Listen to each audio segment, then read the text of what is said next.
పార్వతీపురం, మన్యం జిల్లా. కురుపం అనే ఒక చిన్న గిరిజన గురుకులం.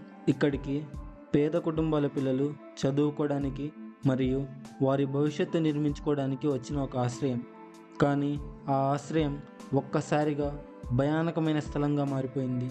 తాజాగా ఈ గురుకులంలో పచ్చకామెర్ల వ్యాధి వ్యాపించి 100కు పైగా విద్యార్థులు అనారోగ్యం పాలయ్యారు. అంజలి, కల్పన అనే ఇద్దరు మరణించారు మరియు దాదాపు 30 మందికి పైగా ఒకేసారి అస్వస్థతకు గురయ్యారు. పిల్లలు చదువుకోవడానికి వెళ్ళిన చోట ఈ రకమైన పరిస్థితి తల్లిదండ్రుల హృదయాన్ని పిండేస్తుంది. దీనికి కారణం కలుషితమైన నీరు. ఈ జాండీస్ కలుషితమైన నీరు మరియు ఆహారం వల్ల చాలా సులభంగా వ్యాపిస్తుంది. ఈ ఘటన మనకి ఒక పెద్ద హెచ్చరిక. ప్రతి విద్యా సంస్థలోనూ పరిశుభ్రత, నీటి మరియు ఆహార నాణ్యత ప్రాధాన్యం కలిగి ఉండాలి.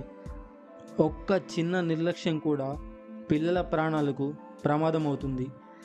ఇది కేవలం పార్వతీపురం గురుకులంకు చెందిందే కాదు, ప్రతి స్కూల్, ప్రతి హాస్టల్ గుర్తుంచుకోవాల్సిన ఒక పాఠం.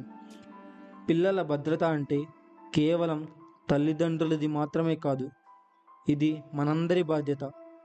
ఇటువంటి ఘటనలు మళ్ళీ జరగకూడదని కోరుకుందాం.